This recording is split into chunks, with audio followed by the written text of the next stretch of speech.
What is up, down, and sideways, all you beautiful individuals? Welcome to another epi of League Unlock. It's a Han Solo type of episode today as we are diving deep into an incredibly hot take that Faker is the greatest player of all time. I know, it's a bold claim to make, but we're going so deep that we're looking at 10 plus, really, absolutely mind-bogglingly crazy stats about why he is the GOAT, some of the things. I mean, some of his numbers are so stupidly ludicrous that it's not even comparable. If they were half as good as what they actually are, he'd still be a GOAT. If he had 2 worlds, 1 MSI, 5 LCK titles, he'd be in GOAT conversation, but he's got double that. So we're going to go through some absolutely nutty ones. And we start, I mean, you could even just look at all his titles, accolades, and feel like, I mean, that's the best screenshot, best picture of him being the GOAT. Obviously now 4 world championships, 2 MSI titles. You could kind of include a 3rd MSI if you're looking at 2014 All-Stars, where it was the first seed from every major region that attended that event. And it was actually serious. It wasn't these 4 fun All-Star events. So 2.5 MSI titles, double-digit 10 LCK titles. He's won a couple IEMs, the Asian Games, even though he only played, 1 game, 2 games. But 2018 and 2023, he was selected for that Asian Games roster. He's won Rift Rivals, everything that's possible to win, I think, except for Kesper Cup. So really, can he be the GOAT if he hasn't got a Kesper Cup title?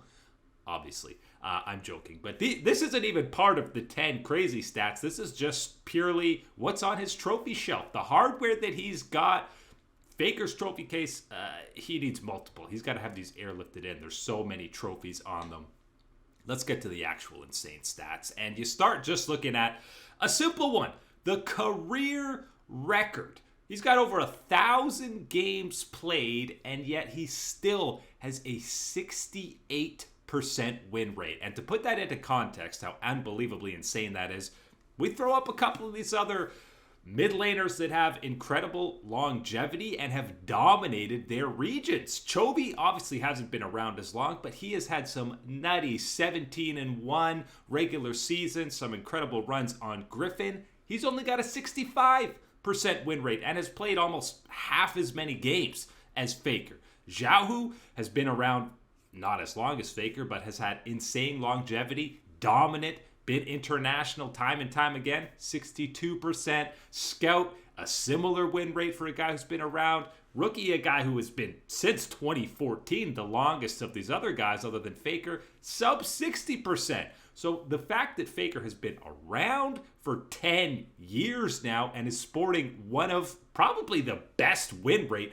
of all time, definitely when you're including major regions, just one of many reasons why this dude is the GOAT. Stat number 2, we get into his champion win rate. And we're talking about 80 different champions that this guy has played a professional game on. There's 166 champions in the game. So he's there. He's playing, this is just mid lane, and he's playing almost half of the champions in the game.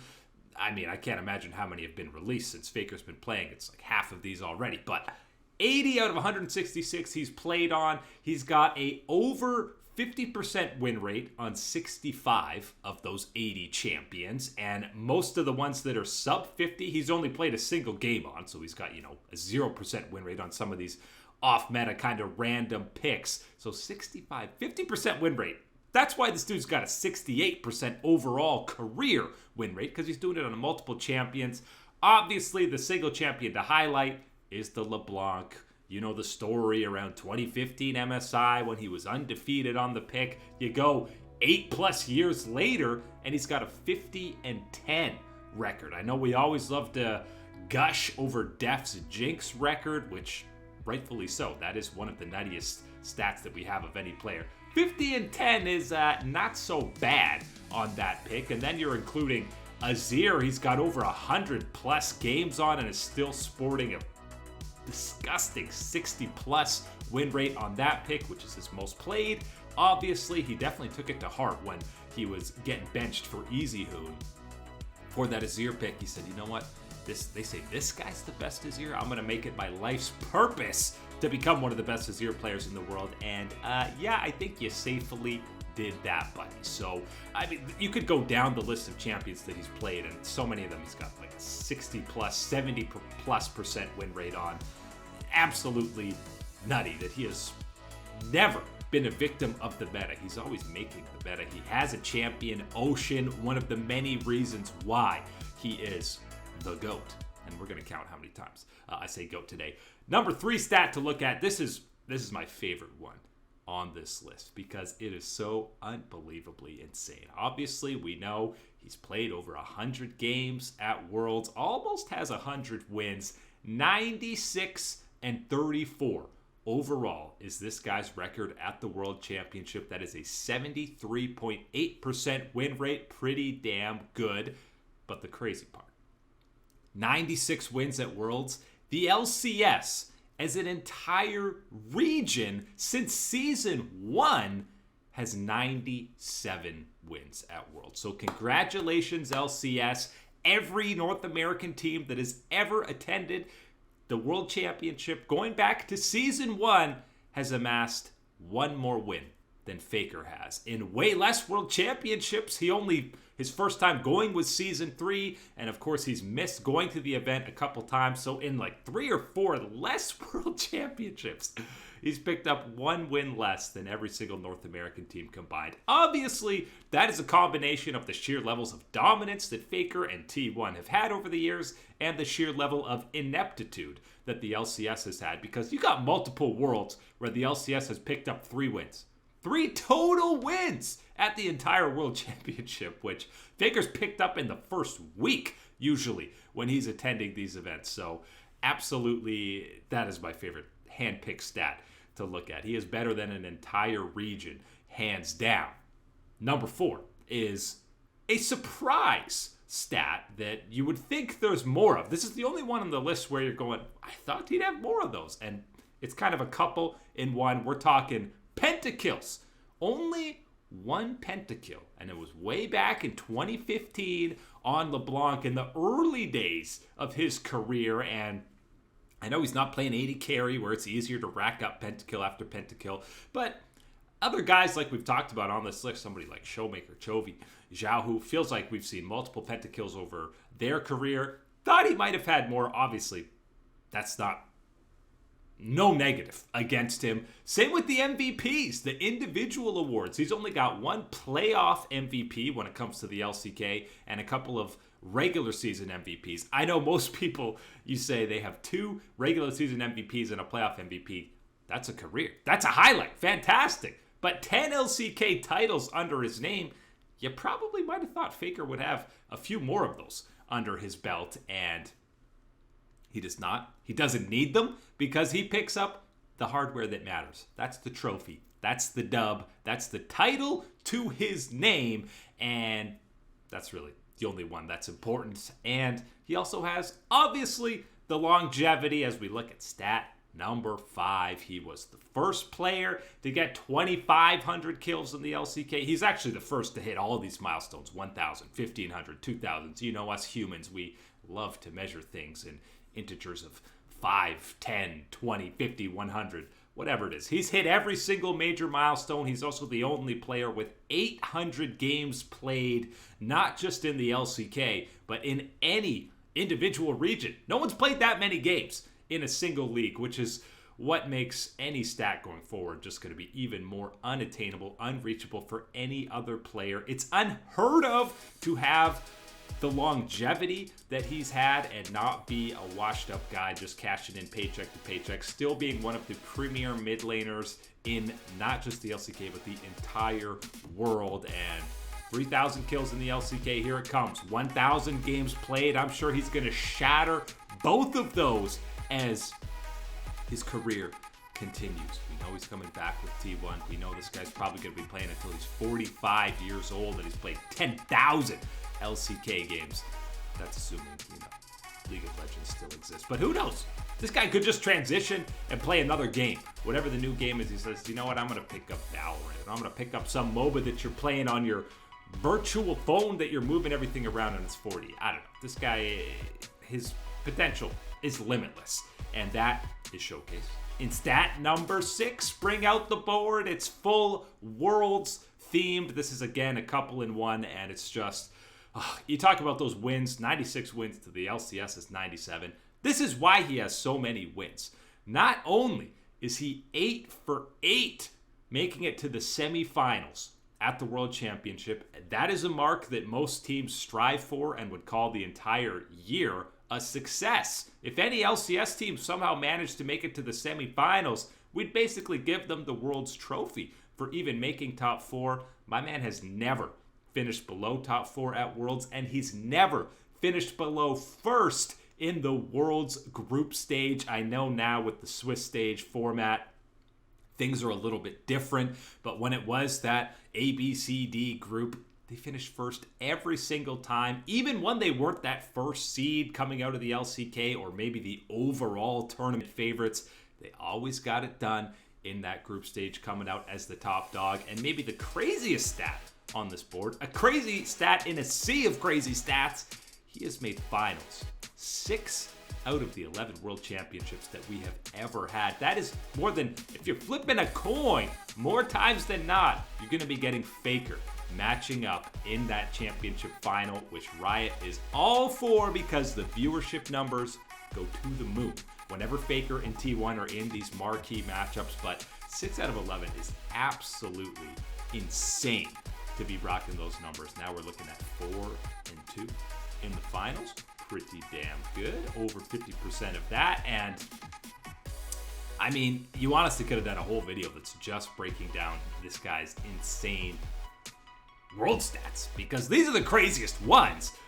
Is him showing up when it matters most, and even when it looks like maybe T1 or SKT, Faker individually not at their peak form in the LCK, when Worlds rolls around, chalk it up. You know it's going to be a top 4 finish. You know it's going to be them giving the best teams in the world they're very pushing them to the very limits, which is what happens every time and time again at the World Championship. Highlighted again, number 7 on the board. The greatest regional rivalry that really ramped up in 2018 with Invictus Gaming. It became the LPL. The era of Chinese League of Legends finally butting heads and pushing Korea to the limits.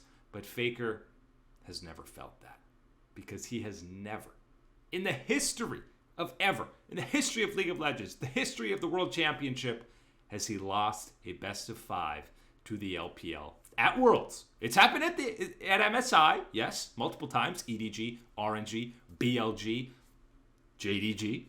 But not at Worlds, because MSI is not a big enough deal for Faker. He says, it's a fun little mid-season tourney, but the real one is at the end of the year. It's at Worlds. He's only lost to Samsung, Damwon, DRX, and of course G2. These are the 4 teams that have been able to kill the unkillable Demon King at the World Championship, but it has never been an LPL team, even when they've been hyped up, even more so than them. Obviously multiple RNG matchups that they've taken down, JDG, the big one, the Golden Road of 2023, but never has China been able to take them down. And of course, the 2023 World Championship, never was this a better point when they single-handedly eliminated all 4 LPL teams when it looked like it was going to be a Chinese sweep into the semifinals potentially, or at the very least finals. It was T1 as the last hope, the final hope, the only hope that was needed for the LCK, and that seems to be remaining so for the foreseeable future. Number 8 insane stat is, it's not just Worlds. We're going even wider. Since 2013, this is the debut of Faker. Again, we're going onwards to a decade, and that's a lot of best of 5s internationally and domestically that have happened, and only 5 times has Faker ever lost a series 3-0. And maybe the more insane side of this stat is every single time that has happened, it's been Gen G or Samsung, which eventually became Gen G. Only once has the 3-0 happened at Worlds, of course, 2017 finals. And the rest of these have been either finals, more recently The Chovy era Gen G definitely had T1's number, and going back to the Gauntlet in 2020 where they were denied Worlds, but Ruler definitely had their number, Chovy had their number, and the Gen G Samsung organization, absolutely insane. They're the only team that has ever 3-0'd Faker in a best of 5 series, but the fact that this has only happened 5 times and it's like 70 plus best of 5s that this dude has played over his career, and even when they are losing, even when they're underdogs, even when they're in a slump and not expected to win, they always are at the very least showing up with a competitive series. Rarely are they rolling over and getting stomped in 3-0 fashion, and that's just because that's a Faker difference. This guy doesn't lose. He's getting bored in the World Finals when he's going up 2-0. He says, I don't want to win in this fashion. This is boring. It's too easy. Give me a little bit of pushback. Give me a little bit of a challenge. So that's a wild one. Not quite as wild as number 9. This is the perfect example of longevity, because in 23 LCK splits, we're going back to when it was the Champions League. There were 3 splits for a time. They had winter, spring, and summer. 23 of these splits, Faker has missed playoffs once. A single time. And you'll remember those dark days of 2018 when it was the Tal and Tara. Last year with Bang. Wolf was role swapping. Mark and I have talked about it multiple times. It was a mess. But only once has he missed playoffs in Korea, and only twice in those 23 splits has he finished outside of the top 4. That's maybe even crazier than the first part of this stat. It's just a given. It's an inevitability that this team, any team with Faker, is going top 4 more often than not. They're going into the finals, which is case in point why it doesn't matter in the history of Everdom. If Faker is on a slumping team that just barely squeaks into playoffs on the final day of the regular season by match score in a 76-minute game 3, you don't want to match up against that 6 seed in the playoffs. You don't want any of the smoke that Faker is putting out. KT Rolster learned that the hard way in 2023. They said, give us T1. We got to beat them eventually. No, you don't. You could lose to them over and over and over again, because T1 in the playoffs versus T1 in the regular season is a different animal. Faker in the playoffs versus Faker in the regular season is also a different animal. And honestly, just avoid T1 at all costs when it comes to playoffs and in the regular season. Just hope you don't play T1 ever. Unfortunately, when you want to win anything, you have to play the best, and that's T1 time and time again.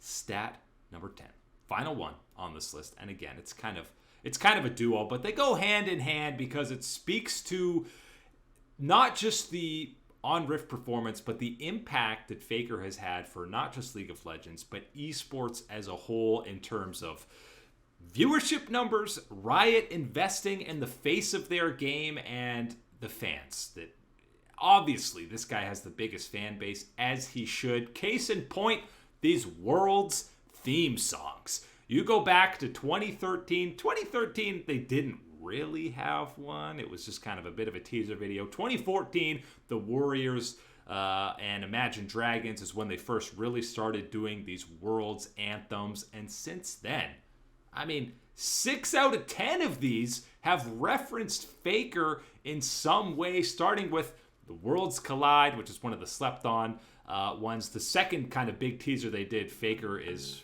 the headline spiritual character that's there at the very start. Obviously Ignite, he's eating broccoli in the Zed version.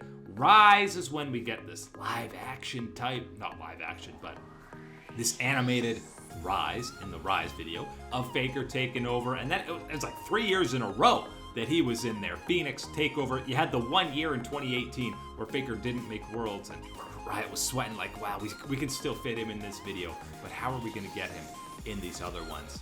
Of course they did. And even when they're telling the story of Deft, it's supposed to all be about DRX in Gods, they find a way to say, well, we can fit Faker in here because he was so forever linked to that incredible run that DRX had. Whatever way possible you know Riot is going to shoehorn an Easter egg, a reference, or just an outright cameo from Faker in these hype videos for Worlds, because he is synonymous with the World Championship because he's won it 4 different times. And then on top of the World's themes, you look at All-Star events. I know All-Stars isn't really a thing anymore, but he's the only player that attended every single All-Star event. And as I mentioned earlier, 2014, it started why you earned your right getting there by being the best team in your region.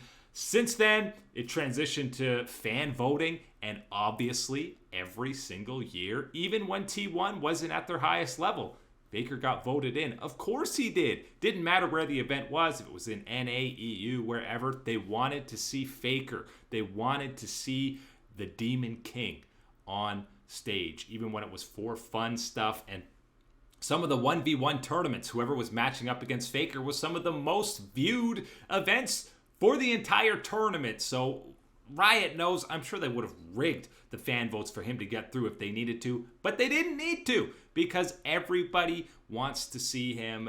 League of Legends is truly blessed to have this guy as the face of the game and the face of, honestly, eSports in South Korea, because he is so opposite of some of the GOATs from traditional sports. He's so humble. He does not talk trash unless Riot is spoon-feeding them scripts to say in some of these teaser videos, and even then it comes off as so likable and down to earth. Everything about this guy is the perfect role model for young players.